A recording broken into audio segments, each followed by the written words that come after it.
Hi, guys. We are back to finish Reckless by Lauren Roberts. We finished reading chapters 38 to the end.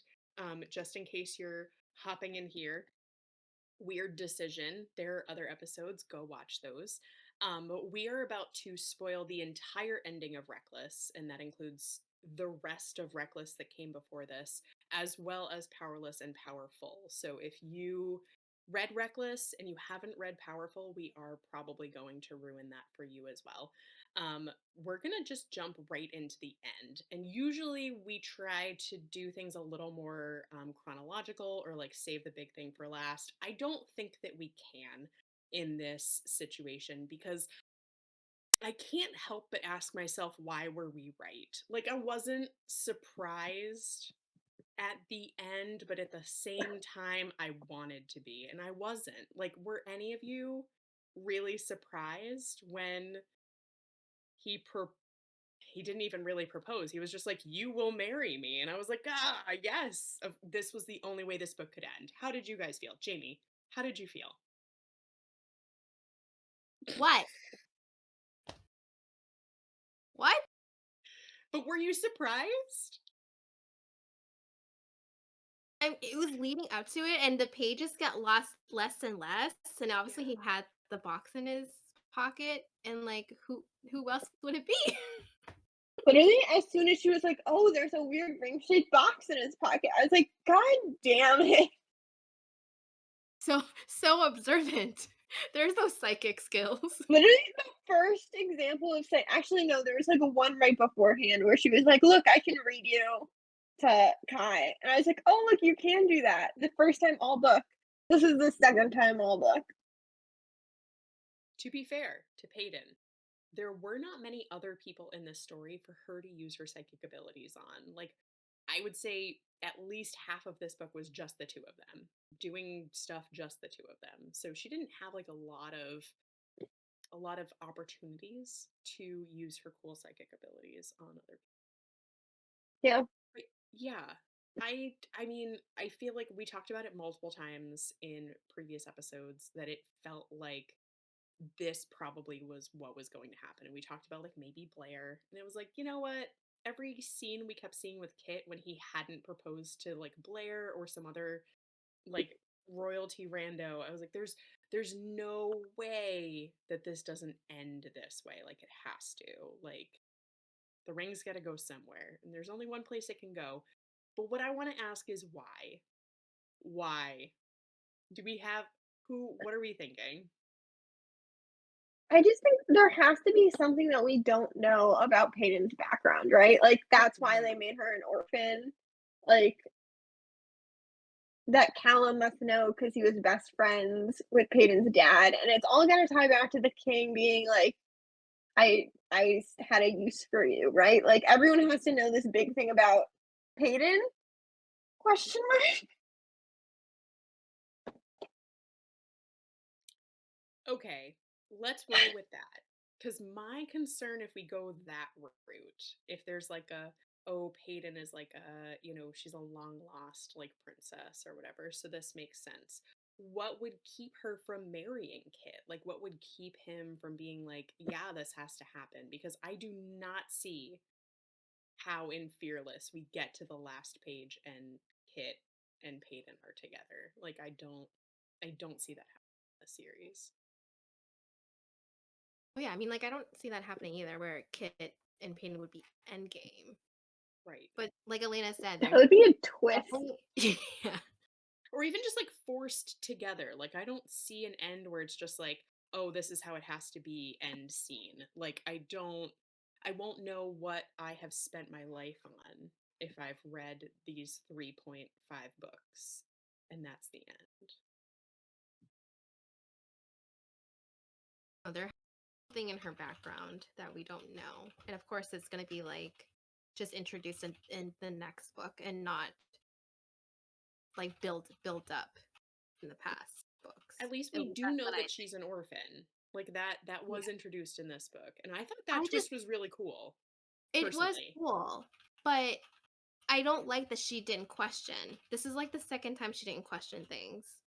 Like first was when when they got kidnapped and she didn't wonder where her friends went or what happened to them.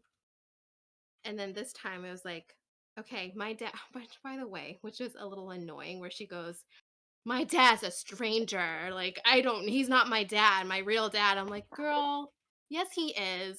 Oh, that's the Yeah. part you found annoying? It wasn't the, "Maybe I should read this journal I've been carrying with me for the past That 2 too. weeks." Just lugging it along.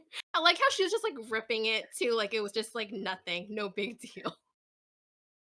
Is it my slight hoarding tendencies that the minute she just started pulling pages willy-nilly out of her dead dad's journal that I was just like, absolutely not. Like if it was me, I would be like, Kai, we will be cold. Like we will just be cold tonight. And wouldn't there be like important information in there? Maybe it wasn't like the journal taking parts of it, but like something that would help in their healing medicine. But no, but then Yeah. she didn't question who her real parents are, just that her dad isn't her dad. Yeah. I mean, I guess to play devil's advocate for that situation, at that point, like, how would she even go about, like, really intelligently questioning who her parents were? Because it does seem like, because she has no powers whatsoever, they are most likely two ordinaries. So, like, probably she won't be able to find them would be my guess, but also she doesn't know any other ordinaries that we've found out, right? So like I feel like she doesn't even have a pool of people to guess at. Like it would be different if her dad was like, ah yes, like I adopted her from the queen. If there was something to go off of, she could be like, oh, what does that mean for my, but like, all she can surmise is it's probably like two random ordinaries that were like, we can't have a baby, we can't even be alive. Well, and I think that also makes it difficult for us as readers, like, we can't, like, even start coming up with theories because we don't know any other ordinaries to, like it's like and my first thought was like, "Oh my god, what if she's siblings with Mac?" And then I was like, "No, that defeats the entire purpose that she's ordinary and he's not." So, like, it doesn't feel like it's gonna tie into something that we already know about. Yeah, personally, I think that there's nothing with her past, like who her parents are. I don't think we're ever going to find out. I think it's Do just you that, think? yeah, Oh no, I was gonna ask like, but do you think it's still possible that like her one parent could be have powers and the other one couldn't, or is I that think just they like out the window? I don't. I think that this is like the answer for why she's ordinary. And that's why I thought that twist was cool because when we were talking about like how does she not have powers and is this like the lead up to her like surprise having powers? I never for once thought that her dad wasn't her dad. Like that never even occurred to me. And then when we get this cool twist, I was like, "Oh, okay." Like it finally makes sense why she doesn't have powers. Honestly, thank goodness because I really don't want her to have powers. Like I was Me afraid that either. was the route we were going, so I'm glad it was like the twist was like gotcha, your dad actually wasn't your dad. He adopted you. But that also brings me concern about if Caleb is behind the whole proposal. Mm. What does he know that he needs her and Kit to be together in marriage? So now that we have this and it seems like I'm really hoping that like the first scene of Fearless is not Callum being like, that's not the person I told you to marry. Like I feel like Callum calculated this outcome. Whether Mhm. he said to Kit, you should marry Peyton, which I don't think he did. Like, I'm wondering if he, read his mind, did something. He figured Kit's cray cray, he's going to propose to Peyton. I'm now wondering if he is on the side of the resistance and if he's doing something to set that in motion and try I don't I really honestly don't know how that would help, but that's Mhm. where my brain is at right Yeah, you bring up a really good point because every time we got the Kit POV chapters, he never once said her name. He'd always say her or she. now. Yeah. When you're like super duper obsessed with someone and you've got an engagement ring in your pocket, there's only one outcome. Whether it's supposed to happen or not. That's what's going to happen and it did. It did. I what I want to know is how Kit is going to like spin this himself as like this is what I had to do, because it makes no sense in terms of him being king. Like, okay, you having children with her now, which there's no way that can happen, but like they're not going to be elite. So like how is Kit going to spin this in a way that's like, I had to do this to be a good king? Come on, Kit. Also, how is he gonna spin it? I've been grieving over my father for the past few weeks, and she murdered him, and now I wanna marry her. No idea.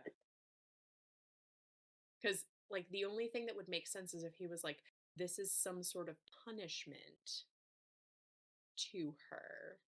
And so like the only thing that I've been able to come up with is that Kit is going to try to do an entire 180, and he's trying to like regain the like kind, compassionate Kit that he used to be, and he's going to spin it as like a, this is the elites and the ordinaries coming together. We are forming a new union. Like, I am not going to be like my dad. Like, ordinaries are good. This is me proving it. But like, I he can't feel genuine about it, in my opinion. It would be fake and like just for his own wants and needs, which is Peyton somehow.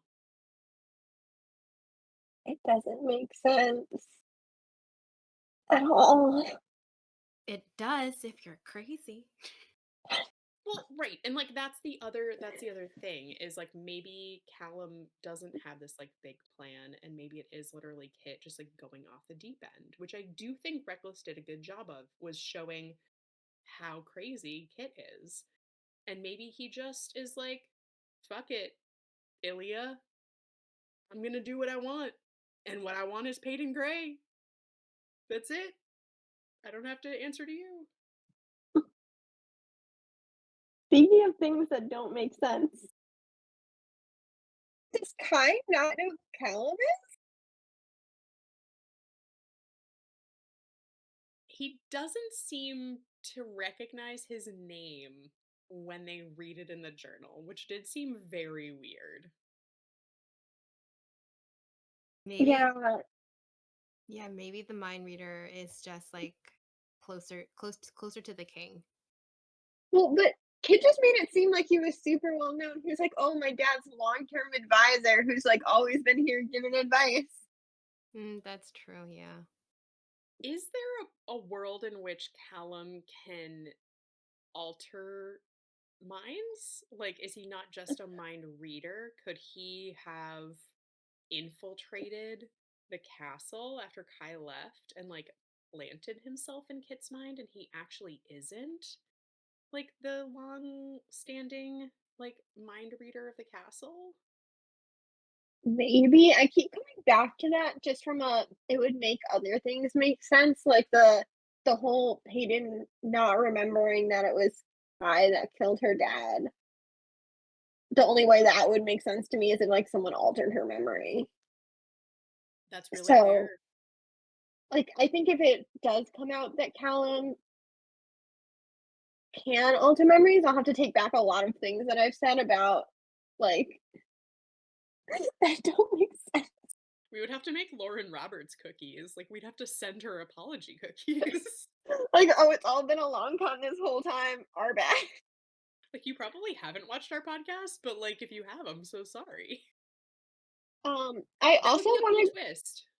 it would be a cool twist. I also wanna go back into, Powerless and just reread the scene where I was fighting with the who are the people that, like, take powers away? I don't remember what they're called.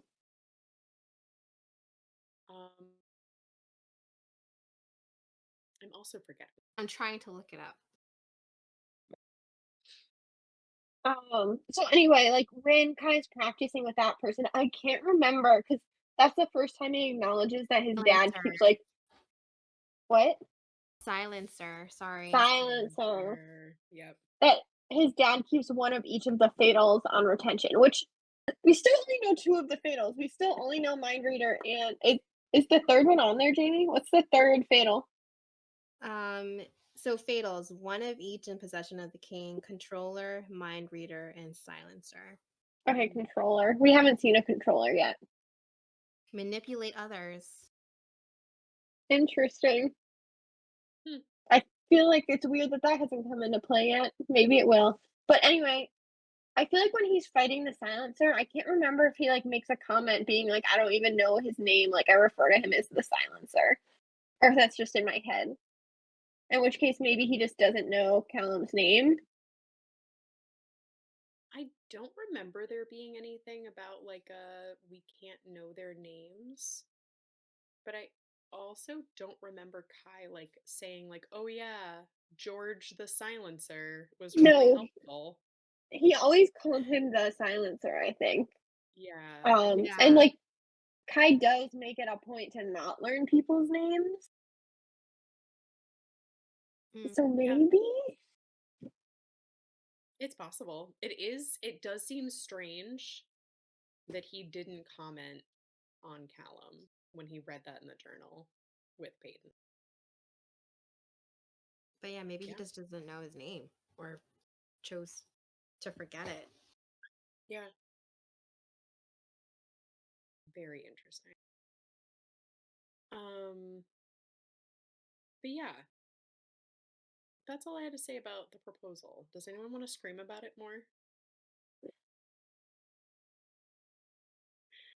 Um, the next up thing that I had that I wanted to talk about was the journal.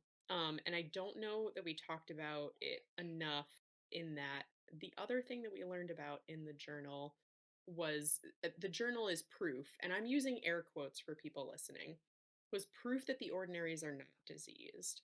And I have a hard time taking this to be proof that the ordinaries are not diseased since it's like one man's journal. But did you guys feel like that? Like that scene made sense?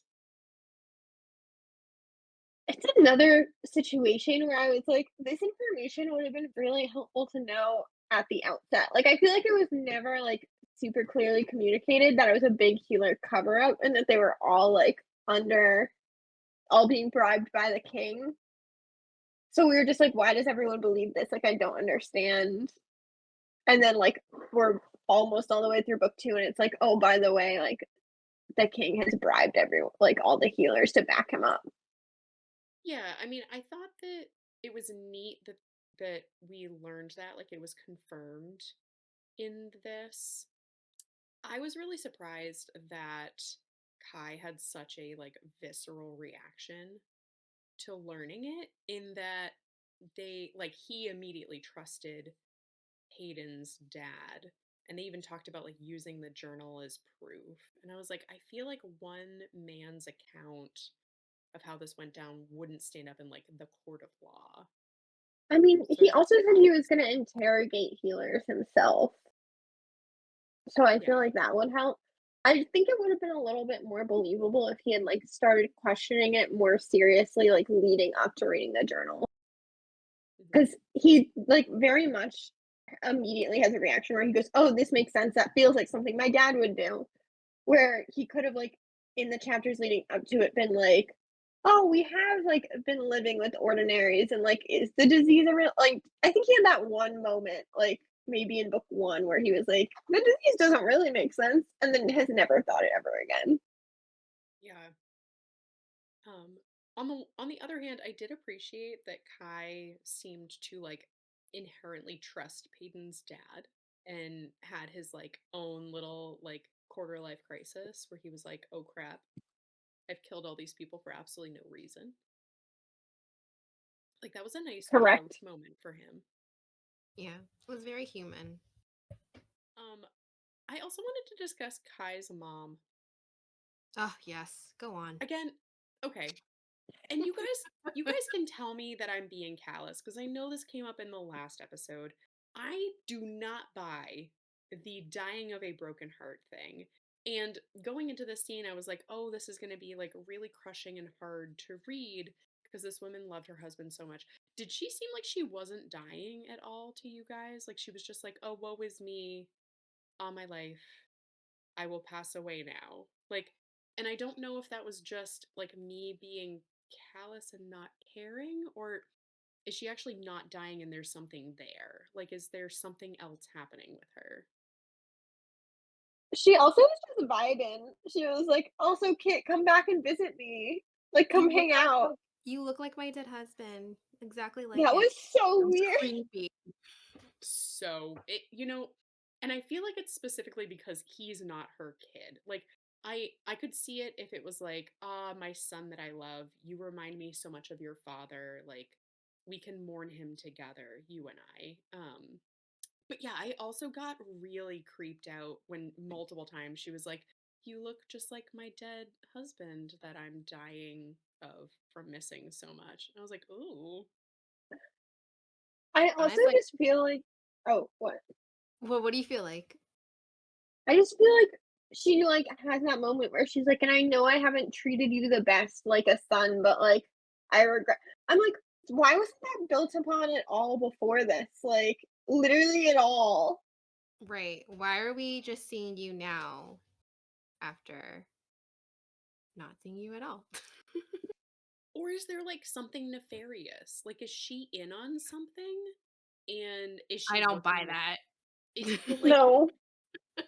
I just feel like there's something so off with her situation. Like it feels very, very weird. Is she I'm not gonna possessed? say it.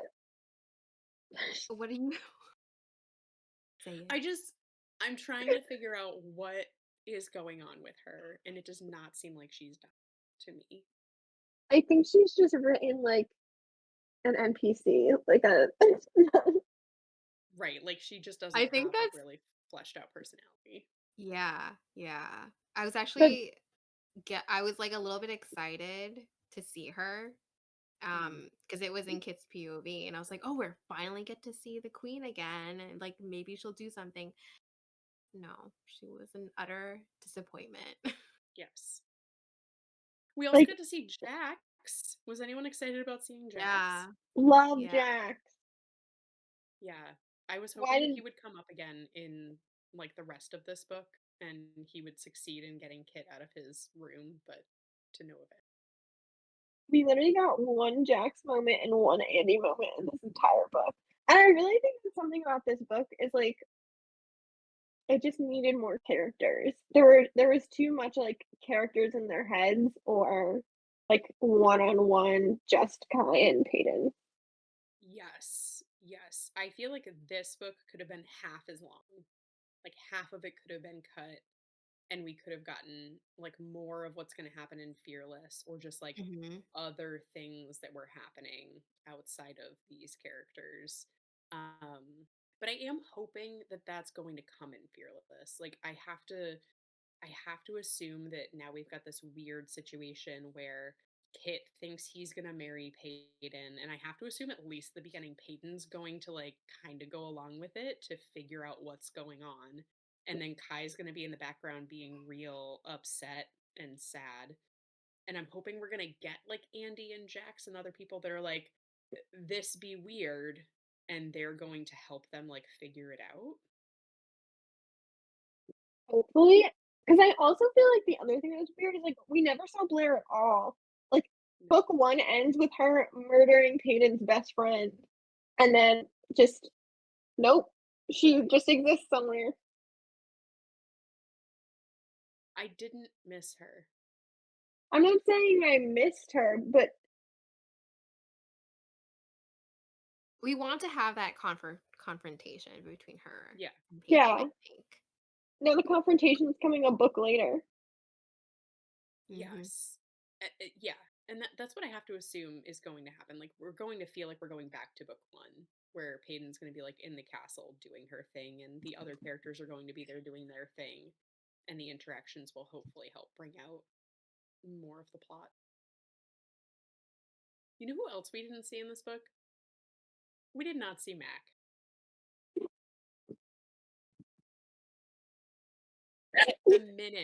The minute that they started taking that chain off of them, I gave up. Like for good. Like I gave up. You guys will not convince me that he is coming in the next book, are either of you still holding out hope that we're going to see Makoto, Other Wielder?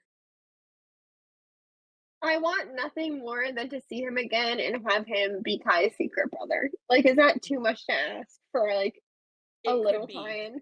but I like that. I would also love that to happen. Or, I mean, I guess it couldn't be because she's powerless, but related to Peyton in some way. Yeah, I thought about that too. Like that was one of my first like, oh, maybe there, and then I was like, no. It would be that would be too far of a stretch to have like Mac be so powerful and then her to be related to him. Or, you know, Peyton's powers just hasn't been unlocked yet. That would be crazy. If she comes in book 3 with Yeah. magic powers, I will stop reading immediately and you guys will not be able to get me to begin reading again. The literal first book club DNF. We'd just be like, this is our episode. We were supposed to read through chapter 29 and we couldn't do it. We couldn't do it. We rage quit It'll when be a group Hayden effort. magically got powers. Oh my goodness. I would hate that so much. You know what else I didn't Yeah. really care for? What? Bring it. Her haircut. I think my problem with the haircut is that it seemed like it came out of nowhere. And I really liked what led up to it. Like I because I think that her getting over like the PTSD she had from Adina dying and like the blood and every time she saw it, I really liked that moment for her and Kai, like when he finally realized what her issue was and like helped her work through it. I just didn't understand where out of nowhere she's like getting blood in her hair and then like her hair had to go because it like held on to her past. I would have much rathered her have like this meltdown and be like, you've got to get it off me. And like when Kaya's like, let me just wash your hair, I would have read that scene 3 times over. Like if he had just like gently taken her braid out and like washed her hair and helped her work through that, that was what I thought we were going to. And I was like, why are we having this haircut at this point? I don't love it either. Oh, loved a hair washing scene. Right. Right. We had every other trope. We had every other romantic scene that we could possibly have had, and he didn't wash her hair? True. Didn't they? Were Weren't they either? on a lake too? Yeah, they were. Were either of you underwhelmed by the bandit scene? Yeah, a little bit. On the one hand, I knew have it to was gonna say, happen. well, I started wondering if it was going to happen because we talked about why bandits, why are they so prevalent in this area but we're not seeing them. So I was happy that they showed up. I was like, okay, thank goodness. Like this place that is riddled with bandits has bandits. And I have to say I loved the touch him and die because I think one of my biggest problems with this book is that Peyton was really cool at the beginning and then she was not cool at all for the rest of the book. She was just like a damsel in distress, like basically just constant romantic scenes with the guy she's falling in love with, which I love, but also like you got to do something for you too. So this was the one scene where I felt like she was her usual badass that I really enjoyed. That's a good point. I just feel like the bandits like were really hyped up, and then it was like 4 men in the middle of nowhere that they immediately took out with the bow that they found sitting on a hill. They did seem pretty good at shooting arrows. Like they got Kai and they almost hit Peyton a couple times. Like she said, it like whizzed right by her head. And I did like because we saw in the first book that she's a really good shot. So I actually like I thought that scene was believable and that it seemed like they could kill them. And then Peyton was just better, which I liked. Why were the bandits attacking them when they didn't have anything? They don't. They're bandits, Elena. They They just don't want have stuff. anything to steal. Like literally one looky look and you're like, they don't have a bag. They have a bow they found on the ground. They have 4 arrows and some rags and a journal that's burnable. You forgot the chain. Oh, and the chain. Oh Maybe my they goodness. wanted the chain. Scrap metal probably goes for a lot in this world. That's exactly what it was. They were like, I need a chain. It's like I don't remember if it was this section or last section. I think it was the beginning of this section where they went in the lake and then they came back and were like, the horse is missing. Guess we gotta do the rest on foot. I was like, no one tied the horse up. We're just gonna do the rest on foot.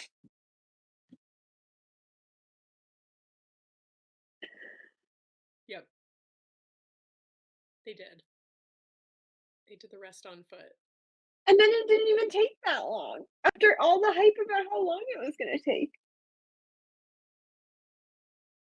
See, I feel like it took a while because we had like 3 more romantic scenes that were very similar to the other romantic scenes that we'd had in that amount of time. Yeah. The chain kept disappearing too. I was hyper aware of it in this section. There were some times where it was like very visible and like made sense, but then just every now and then, and it was like when Peyton was doing her really cool stuff and like shooting the bandits and Kai's like hurt. I was like, how are you doing this with your ankle shackled to his ankle? She didn't move. Oh goodness. Yeah. Oh. It just Yeah. got really long again. Did. I do have to say, and as much as I've been saying that there were like slightly too many romantic scenes, I did really enjoy a lot of them. Like I thought that a lot of the um like their dialogue together I thought was really nice. I know that the pretend stuff probably went on a little too long. Personally, I really liked it. I think maybe there could have been like one less let's pretend scene. The thing that I was surprised about is every time they kept saying, like, let's pretend, it totally gripped my heart because I saw it as, like, 2 people that were basically admitting that they had feelings for each other, but, like, couldn't act on it because of what they needed to do in life. It's like, I have to bring you to my brother. And she's like, I have to hate you for what you're doing. So that was how I kept reading it. And then it got to, like, the last pretend scene, and it was like, all of a sudden it was, wait, I thought you were pretending to have feelings for me. And I was like, oh, how did you, like, Peyton, you dumbass. Like, how did you, what? Like, so it kind of like ruined it for me a little bit in that like both of the characters were like, oh yeah, we don't need to pretend anymore. We know that we have feelings for each other. And I was like, no, you don't need to pretend anymore because you're gonna tell your brother to stuff it. But that didn't happen either. Literally, I had the same reaction. Not that I don't know, just the pretending stuff I couldn't get my head around because 'cause I'm like, "Who are you pretending for?" Because like, it was so clear that they weren't like, they seemed very aware that they had feelings for each other and, like, cared about each other. So it was like, who is this pretending? And then at the end when they were like, "Oh my god, I thought you didn't like me." I was like, "Whenever did you think he didn't like you?" Like, what? Like, normally, I feel like in books when the characters are pretending, it's like, we have to pretend around these people not to have feelings. Like, if they were in the castle, like, in the next book, they're gonna have to pretend not to have feelings because like, Kit's gonna be there, so, like, that's pretending, and that makes sense. Like, who was the show for? Or if And it was for like, them each other. You yeah, know, if it was they like did we're not in our little bubble, that would yeah. make sense. I think at that point, like they didn't want to admit their feelings because they weren't sure of the other. But this was their way of kind of like exploring it by pretending. I did like by the end that they finally kind of like admitted their feelings. Just I felt it was just too draggy. It dragged on Mm. for a lot. I like I said earlier, I think maybe one or two less pretend sessions would have been fine. But at the end, I did think that it was believable that of how their relationship built and how it was believable that they were falling for each other. Yeah. I thought it was really beautiful. I also like I think the thing that got me the most was like way back in the beginning of the book where Peyton is like, you can't call me that anymore. Like, you can't call me Peyton. And like something that I loved in the first book is like every single time he called her Peyton, I melted, she melted, everyone melted. Like, so when he sticks to it, he does not call her Peyton once, and then when she just out of nowhere, when he like calls her Gray for the last time, she's just like, say my name. I was like, yes, please. I've been waiting too long. Say it now. I felt like this had less darlings than in Powerless. I don't know if you I guys think noticed that. Yeah. And I think it was because he was trying, like, I think part of it was like he was really conflicted about what he had to do, and then also like trying not to flirt with her as much as he did in Powerless because of the situation. But yeah, every time Mhm. he called her darling too, she was like, oh my God. But I love it.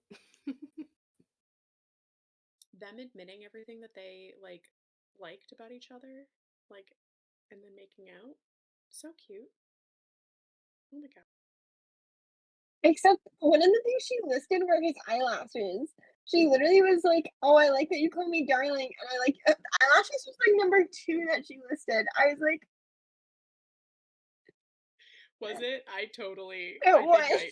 I was like cramming them all together.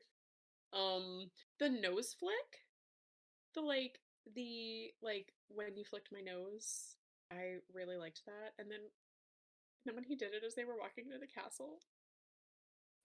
I want the next book to open with a Kai POV of like him dragging that Imperial to the dungeon and absolutely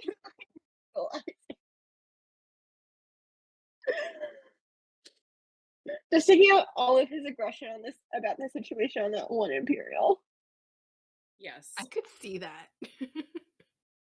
Yeah. Um, do you guys feel like there's any like that Kai could have done anything differently at the end of the book? He could have I know let her at the go like end, 4 pretends ago. Like, I really feel like part of the dragging it out is like it just felt arbitrary the moment where he was like, "I'm gonna tell you I love you and let you go." It was like this is the same moment as like 3 other moments ago. You could have back in door, you could have been like, "Actually, I'm just gonna let you go. I'm gonna tell my brother I couldn't find you." or they could have run off together, but then that would be a completely different book. Yeah, I didn't buy for a single second that she was going to like run off. Like the minute he did that last minute scramble, I was like, my guy, I've I've only been in your world for like 2.2 books, and even I know that if you can see the castle, they can see you. Like there are people with those powers. So like how do you think at this point you're going to let her go? Like yeah, it did seem like too little, too late Mhm. for me as well at that point, but I guess it's the he also felt like maybe she didn't have feelings for him, and it was really in that moment that he was like, "Oh my goodness. I love you and you love me. I can't let this happen." But That was also my thought when they were making out in direct view of the castle. They were like, "Oh, yes. there's the castle. Let's make out." I was like, "This seems like a terrible idea." Like an absolute batshit idea. Yeah. Unless you're going to storm into that castle and tell your brother to stuff it. Like, which is honestly what I thought was going to happen. Like I thought he was like they were going to pretend to get into the castle and keep her safe, and then he was going to just level with Kit and be like, for everything No, that we've ever had, I need you to hear me out. We found out a lot of stuff. So when Kit's like, did anything else happen? And Kai's like, no, sir. Not a thing, sir. Definitely didn't fall in love with this here girl, sir.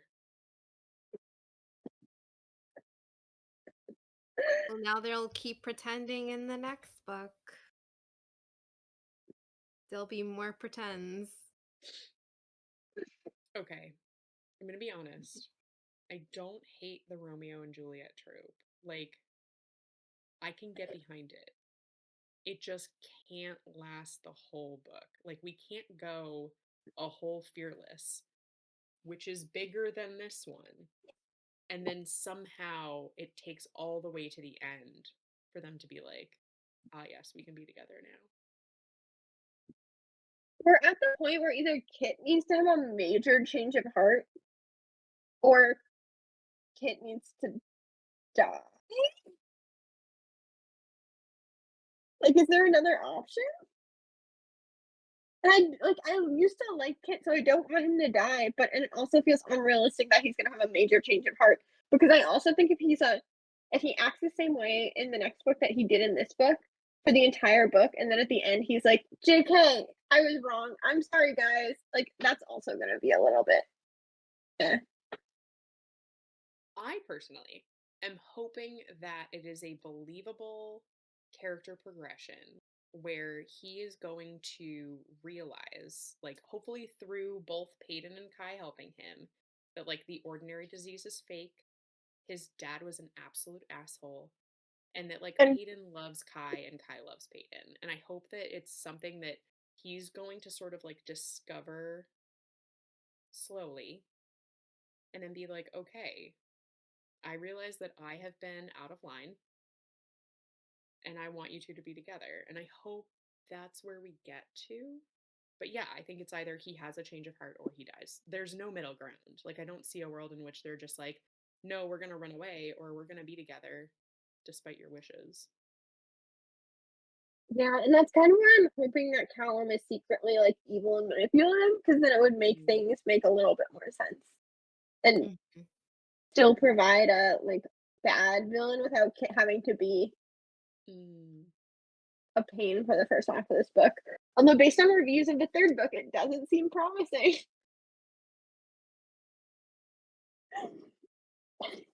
Darn it. I am interested to see where it goes. I feel like there are going to be things that we have, like, we can't possibly guess at that are going to happen because it's a big book and, like, something else has got to happen other than them all just, like, tiptoeing around each other in the castle for an entire book. And then Kai and Peyton ending up together. You say that, but this entire book was them tiptoeing around each other while on a journey. But there were resistance people. We learned about mixes. We found out definitely the ordinary disease was fake. Peyton was an orphan. Mac doesn't exist. The vests don't do anything. Only one of those things you just listed was like an event that like actually like was an interaction with other people that happened. Hmm. And it was 2 chapters long before we never saw Lenny again. Yep. Do you guys think we're gonna see Lenny again? No, Never again? no. Or what about what's his face and what's her face? Are we gonna see Abigail? Abigail's the little girl. Abigail? I think she's safe in Door. Like, I wanted to see her again, but I don't want her to come back to Ilia. It's not a safe Wait a space minute. for her. She's ordinary, but Yep, her family isn't. That's a great question. that's true. So make it make sense. Huh. Wait, did they adopt her? Was she their biological child? Oh, like, she might have been Oh, adopted. that's right. I think she was adopted. I think they adopted her. But you Hmm. almost had me there, Jamie. I was like, oh. The biggest plot hole yet. Or plot twist. It really just depends on how you play it. I am ready for the Romeo and Juliet yearning of at least Kai and Peyton trying to figure out how to get out of this situation they're in a way that ends up with both of them alive. So I am ready for, like, coat closet meetups. I'm ready for, like, Jax and Andy looking the two of them in the eye and being like, yeah, sure, Kit and Peyton are getting married. Uh-huh. Yeah. Like I'm ready for just like the burning tension of I hope a third to a half of this book. I don't know what else is gonna happen, but something else will happen in there. And it'll feel really satisfying at the end. That's my hope. And with very low expectations. So low. Because when I was reading Reckless, I wanted to DNF. I And feel like that ending, not worth it. I feel like I went into Reckless with such low expectations, and somehow we're still here. There were some really, really good scenes. And I think that is my problem with this book and like this series as a whole is I had many scenes throughout this book that I absolutely loved. It's just like all together, I don't see where it's going. And honestly, like for those of you that are watching and listening, let us know like cuz there are people that like absolutely like this book is like top tier for them. Like absolutely love it. Like what what are we not seeing that is like that is so Yeah. 5 to 6 stars for everybody. Yeah. I'm just hoping that there's going to be a lot of really good romance in the next book and that it all make like we make it make sense. That's my hope. I'm still excited. I like again, firmly Stockholm syndrome. I need to see where this ends up. Like we are going to find out what happens in this last book. Yeah, no matter what, we're gonna read it. Yeah, no, this is happening. Unless she gets magic powers, and unless then she gets we're all powers. doing things. You know, That's true. Are we staking on that? It doesn't look like Brooke is.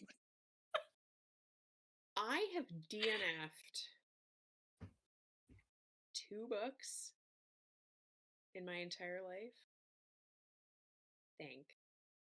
I don't know That's if I could. crazy. I don't know if I could right now. And I think because really and truly, I don't hate this book. I know that I should.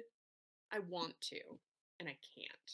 I can't hate it. Like there's something special to me about like Kai and Peyton, and but mostly about Kai because Mm-hmm. Peyton I feel like really let me down at the end of this book again, and I'm hoping that her character becomes more vibrant, like becomes like beginning of powerless Peyton, and Kai just like keeps being amazing, and I hope that just like the banter and the romance like really click in this next book, and the plot gets cooler because that's really where I feel like this has fallen down. It's just like the plot. Those holes. Yeah, it just like keeps not plotting for me. So I just need it to be a little more. I need the plot to get on the level that the romance is on. But Yes. honestly, like if I finish these 3 books, I still will leave this series really, really enjoying at least Kai's character because I feel like Oh, his for like sure. his lines, his vibe, his character progression, I feel like has been very believable for me, and I have been enjoying that entirely. So I will leave loving that unless something goes poorly wrong in the next book. I would have agreed with that up until halfway through last section. And then I feel like the Kai we've gotten for the last section and a half has been the same. Like just very flat to me. I think there were like 2 extra But scenes than we needed for him to get where he got to. but he said that line, touch her or die. We do I love love that. that one. I know, we love that. I didn't hate the book. I just didn't enjoy it as much. Like that all I can think is that my favorite scene was the rooftop kiss only because I wasn't expecting it. Mhm. Mm. Yeah, actually. Yeah. No, I agree. Like, I think the rooftop scene for me, I really liked the pit fighting. I thought was really cool. Like with Peyton and then Kai and Peyton Yeah. fighting each other. But that's the stuff that I loved about Peyton. Like I love her being a badass. And I liked a lot of the romantic dialogue that happened on their journey. It just like it needed to be tighter. I think the entire first section and a half was almost a different book to me. Like, it was Yes. still everything I liked about book 1, and then that kind of petered off throughout the rest of the book. Also, would it be crazy to say my favorite scene is the last scene where Kit's like, "We're gonna get married, haha," because I just think it's You know what? That's fair because I also really liked it because genuinely, the minute that that ring box came out, the minute Callum slid it across the desk and was like, "You know what you have to do," I knew what he was going to do. Like, I don't know if that's what Callum thought. I knew that's what was happening. I love that it happened. I am so excited to have it make sense. That's all. Like, if it's something not going crazy to. but if it does, how badass is that gonna be, Elena? If Kit's like, look at my evil plan, or Callum's like, I've been doing this all along. Like that will be so cool. I I think the craziest part of the end of this book for me is that I actually feel bad for Kit now. Like for everything that I've said over this last book, I actually feel bad for him at this point because I feel like he's either so far gone to make this decision or he's being used. And there's no way that he doesn't end up like either dead or alone at the end of this next book, and I feel bad. That's a fair take. It was my favorite scene because it was so chaotic neutral for no reason. Yes. Maybe chaotic evil. We'll see how it plays out. Yeah, no, it's one of the two. It's not chaotic good. That's my alignment. I would never have done what he did. Yeah. All I know is that I think Fearless is going to be crazy. Like I can't wait to see what happens. And I hope that you will all join us for the end of the ride. That is the Powerless trilogy by Lauren Roberts. And thank you so much for joining us so far. We'll see you then. Bye guys. Bye.